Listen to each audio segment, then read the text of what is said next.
The most dangerous place for a woman is her own home.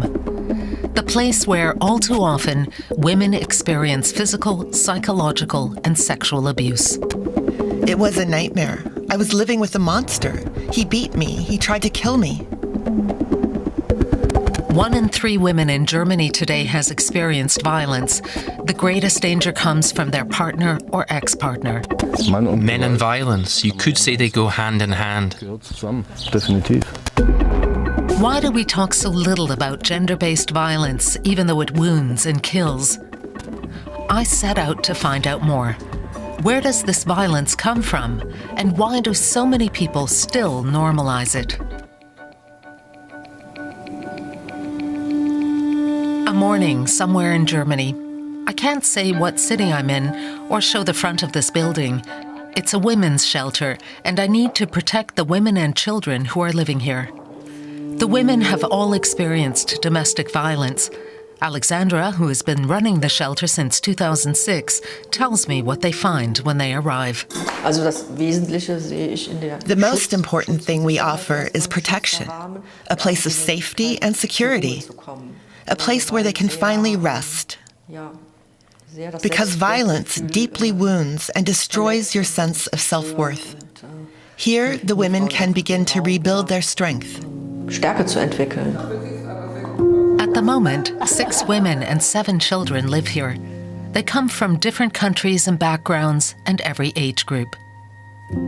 Apart from a few shared tasks, the women look after themselves. They do their own shopping, cooking, and laundry. A night's stay costs €20. Cloud, as I call her, shows me the laundry room. She's been here for 1 month. She came to Germany from Turkey at 14 and was forced into marriage. Her husband was twice her age. Cloud has endured every form of violence. For 20 years, I was trapped in a life I never wanted. I suffered terrible abuse. I wasn't allowed to learn German. I wasn't allowed to have friends or speak to anyone. I lived like a prisoner. Cloud has 3 children. Through tears, she tells me she always dreamed of singing, but even that was forbidden. Using a translation app, she explains how her husband and in-laws demeaned and verbally abused her, also a form of violence. I read, "They took my underwear to Turkey and handed them out to various men." And humiliating. In Germany, every 4 minutes a woman experiences violence from her partner or ex-partner. In 2023, almost 133,000 women were victims of gender-based violence, and those are only the reported cases. Studies show that 1 in 3 women in Germany has been affected. That's more than 12 million women. In Berlin, I meet Christina Klemm. As a lawyer, she's represented women affected by violence for nearly 30 years. I ask, has violence become part of our society?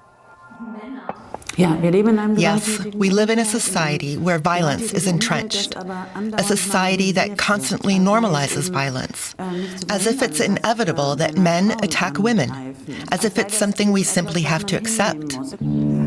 In Ulm, I meet a perpetrator I call Michael. He wants to remain anonymous. In the past, he repeatedly hit his partner. A year ago, after a violent argument, he called the police himself. I ask him why he turned to violence. It's hard to say. In that moment, I didn't even realize what I'd done. I felt helpless. I wanted to fix the situation, but nothing worked. So I tried to handle it differently, to force her, to make her calm down using force. I thought a slap in the face might wake her up. Later, he sought help at a counseling center in Ulm on his own initiative, which is rare. Here, he works through what happened in both group and individual sessions and learns strategies to stop using violence. We talked last time about where you can go, where you can find people you trust, someone you can just call and say, "Hey, can I come by?" Wo du weißt, da brauche ich nur einmal kurz anrufen und sagen, ja, hallo, kann ich vorbeikommen? I'm someone who doesn't like asking for help. You don't like asking for help. But who called the police? Who called the ambulance? That is help. Mario Starr, a social worker, has been working with perpetrators for 8 years. They're between 18 and 80 years old and come from all walks of life. Violence doesn't discriminate, and it's not just an individual problem, it's a social one. It starts early. For example, what toys do boys play with? And what toys do girls play with? What ideas of masculinity do children and teens grow up with? Violence and masculinity are still seen as intertwined. I have to prove I'm strong to be a man. And if I'm not, what am I then? Masculinity is tied to strength and too often to aggression, but that's not all. The case of Gisèle Pellicot is one of the most shocking examples of gender-based violence. For 10 years, she was secretly drugged by her husband, Dominique, who then recruited men online to rape her. He filmed the assaults. 50 perpetrators stood trial alongside him. Half of them had been abused as children. That doesn't excuse their crimes, but illustrates what research has long shown. Experiencing violence in childhood increases the likelihood of becoming violent later in life. Back at the women's shelter, social worker Uli is helping Anna fill out school forms. Anna has lived here for a year. She's considered at high risk. Her husband tried to kill her. He repeatedly threatened to murder her and their children.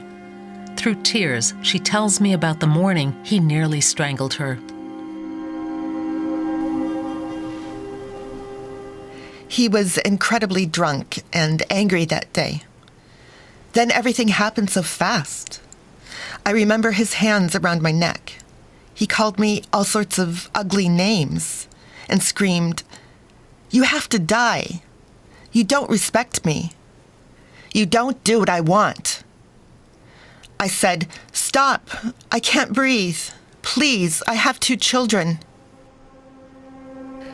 Beatings and verbal assaults were part of Anna's everyday life, yet she didn't want to leave the relationship.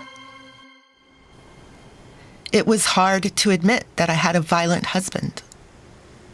I was ashamed to say I was in a toxic relationship. Instead, I even tried to save the marriage because I wanted my kids to have both parents, a mom and a dad. Uli shows me the playroom. When mothers come here, they leave everything behind, and so do their children, their toys, their friends. They have to keep this new home secret. They can't invite new friends over. In this room, they find protection through play and through learning rules like no means no. Counseling helped Michael face what he'd done, to talk about it openly and confide in others. Now my whole family knows. I'm definitely not proud of it. But I also don't want them or my friends to have the wrong image of me. Most people see me as someone who's reliable. But I've messed up. Big time. Experts say Germany still lacks a national strategy to combat gender-based violence. If a woman finds the strength, courage, and financial means, she can find refuge in a shelter like this one. There are currently 7,700 shelter spots in Germany. Under the Istanbul Convention to Combat Violence Against Women, there should be 21,000. There's also a shortage of funding for perpetrator programs. The justice system also has some catching up to do. Countless cases are still being dropped. Domestic violence is still trivialized. It can take 3 or 4 years to arrive at a final verdict. We need faster trials. We need to stop perpetrators sooner and make it absolutely clear what's happening here will not be tolerated. Anna finally has good news. She's found an apartment and will leave the shelter soon with her children. She shows us a self-portrait that she painted here. I want to send a message to all women. Never give up. Fight for your dream and don't lose hope. Cloud is now learning German and writing a book about her life. Here in the shelter, I don't have to worry about other people anymore, or be afraid that I might be beaten again. I have my life back.